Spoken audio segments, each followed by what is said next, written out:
باریکیوں سے روشنی کی طرف آپ کا رہبر نور علم میڈیا، لائک اور سبسکرائب کیجیے۔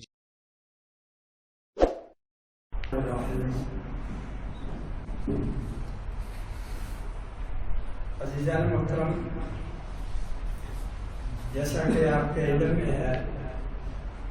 کہ جمعیت علماء اسلام کے زیر اہتمام یہ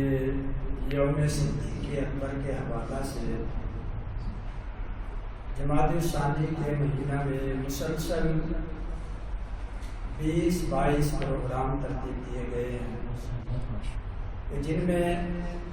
سیدنا صدیق اکبر رضی اللہ عنہ کے فضائل، مناقب،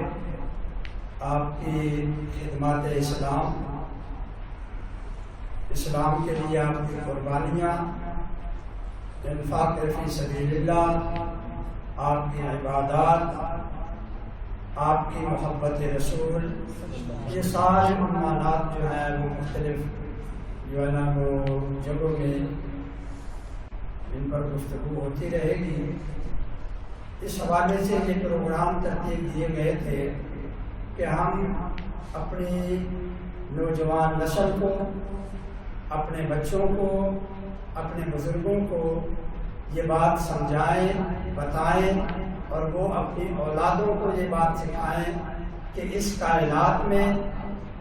اگر کوئی احترام کے لائق ہے، اس کائنات میں اگر کوئی عزت کے لائق ہے، اس کائنات میں اگر کوئی شرف والا ہے، انبیاء کے بعد اور رسولوں کے بعد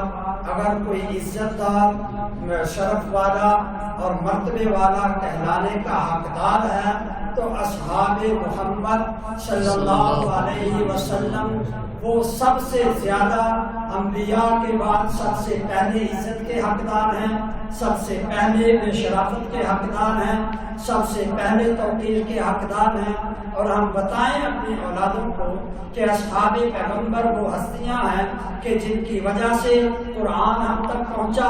دین ہم تک پہنچا، حضور صلی اللہ علیہ وسلم کی حدیث ہم تک پہنچی، ہم مسلمان جو ہے نا اپنے گھروں کے اندر پیدا ہو رہے ہیں۔ تو یہ اصحاب پیغمبر کی جد و جہد، ان کی قربانیاں اور ان کی محنتوں کا صلہ ہے۔ اور عزیزان من، اس اصحاب پیغمبر کی جماعت میں سے سب سے اولین جو ہے نا وہ مسلمان اور جنت کے حقدار، سب سے پہلے قرآن کی تلاوت کرنے والے، سب سے پہلے اللہ کے سامنے جھکنے والے، سب سے پہلے امام الانبیاء کے لیے سجدوں کے لیے جگہ کا انتخاب اور اس جگہ کو بنانے والے، سب سے پہلے امت کے بکھرے ہوئے شرازے کو پیغمبر کے بعد منتشر شرازے کو یکجا کرنے والے، سب سے پہلے محبت رسول کا درس دینے والی ہستی اگر اس کائنات میں ہے تو وہ حضرت سیدنا صدیق اکبر رضی اللہ عنہ۔ اور سیدنا صدیق اکبر رضی اللہ عنہ نے اپنے علم کے ذریعے، اپنے اخلاق کے ذریعے، اپنی جو ہے نا وہ عبادات کے ذریعے جو مقام اور مرتبہ حاصل کیا، اور پھر اس کے بعد امام الانبیاء صلی اللہ علیہ وسلم کی رحلت کے بعد امت مسلمہ، اصحاب پیغمبر جب اس صورتحال میں تھے کہ کوئی حضور صلی اللہ علیہ وسلم کی وفات اور آپ کی رحلت کی صدمے کی وجہ سے اس حال میں تھا، دیوانوں کی طرح لوگ پھر رہے تھے، ایسے مشکل حالات میں جس ہستی نے امت کو سنبھالا وہ ہستی سیدنا صدیق اکبر رضی اللہ عنہ کی ہے۔ سیدنا عمر فاروق جیسے صحابی اور جلیل القدر اور بہادر اور جلی انسان بھی آپ صلی اللہ علیہ وسلم کے وفات کے صدمے کی وجہ سے جو ہے نا وہ اس حال میں تھے کہ تلوار ہاتھ میں لیے ہوئے اور دیوانوں کی طرح پھر رہے ہیں۔ تو مشکل حالات میں جس نے امت کو سنبھالا، نبی کے مسلح کو سنبھالا، نبی کی خلافت اور نبی کی جانشینی کو سنبھالا، مشکل حالات میں جس نے پیغمبر کا ساتھ دیا، مشکل حالات میں جس نے قرآن کی تلاوت کی، مشکل حالات میں جس نے عبادت کا رواج ڈالا، مشکل حالات میں جس نے حضور صلی اللہ علیہ وسلم کی لائی ہوئی شریعت کو اپنانے کا درس دیا، وہ ہستی سیدنا صدیق اکبر۔